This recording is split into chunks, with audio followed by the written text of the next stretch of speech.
Now, this excessive carbon emissions that have been going on for centuries has driven global warming. So a new global study reported that the average temperatures of our world have already risen 0.87 degrees Celsius, which is about 33 degrees Fahrenheit, since pre-industrial revolution levels as of January 2015. Now we are confronted with the need for change, and the Paris Agreement offers a strong first step in preventing the devastation that may occur. Now the Paris Agreement is so extraordinary because of the global participation. 176 countries around the world have ratified the Paris Agreement. Now, one reason it has become so attractive for our countries to join is because of the nationally determined contributions, or NDCs for short. A 2015 article published in the Carbon and Climate Law Review explains that with NDCs, each country can pick a personalized goal that they have and then implement domestic programs to reach those goals. So for example, when the United States was in the Paris Agreement, our NDC was to cut our economy-wide target emissions by 26% by the year 2025. And that's in comparison of our 2005 emissions. Now to sum this up, NDCs promote transparency with climate policies, as well as provides that global pressure for countries to follow through with the promises that they made. Now, one main concern of the Paris Agreement is that it will negatively impact the U.S. economy. As stated in the article, U.S. will exit Paris Climate Accord, published in June right after it was announced. President Trump emphasized that the main reason he found for exiting the accord was for economic reasons. And one of those biggest concerns, as it should be, is the loss of American jobs. However, there are actually more jobs in the clean energy sector, specifically with solar energy, than there are in fossil fuels. So I think we should actually see this as a shifting of jobs and not the loss of American jobs. And this trend has been continuing for many years before the Paris Agreement. Now, if nothing else, I think the value of this agreement is a huge reason why we should still join it. This is all countries around the world coming together to do the right thing over doing what is easy and what's going to benefit them short term.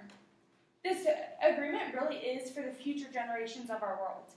And I think America First won't be a legitimate excuse when future generations turn around and ask why we didn't do anything.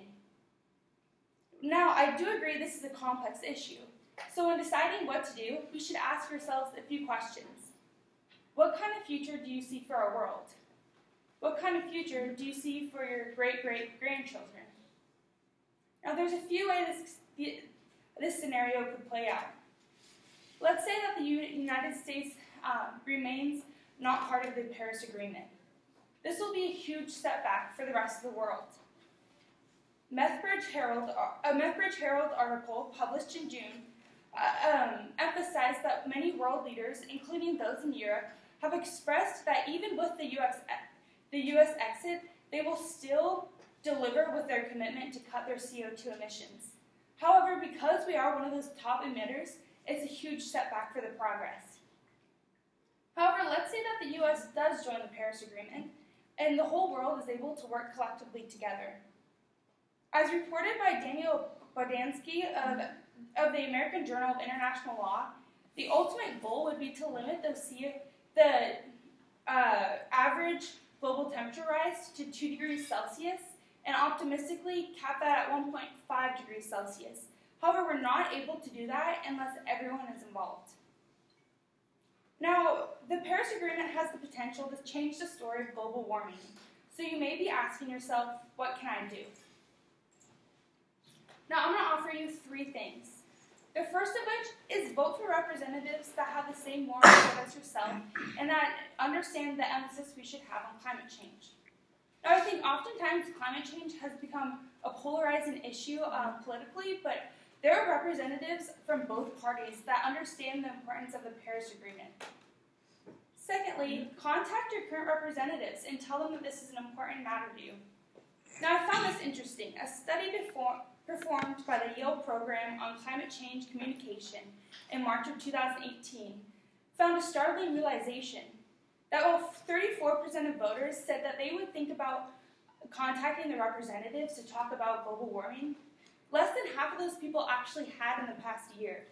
So my emphasis to you is if you believe in something, actually contact them because they work for us. And finally, live a lifestyle that reflects your ideals. Regardless of what the government does, we can all make the personal choice to limit our own carbon footprints. Now I'd like to end with a quote from Cristina Figueres, who served as an executive secretary for the United Nations and an advocate for the Paris Agreement. In 2017, she said, "Paris is everyone's deal. It belongs to the cities, businesses, non-governmental organizations, and all of global civil society, just as much as it belongs to the city-states." The Paris Agreement really is everyone's deal, and it's our deal. And it's a huge first step into saving this blue marble that we call home.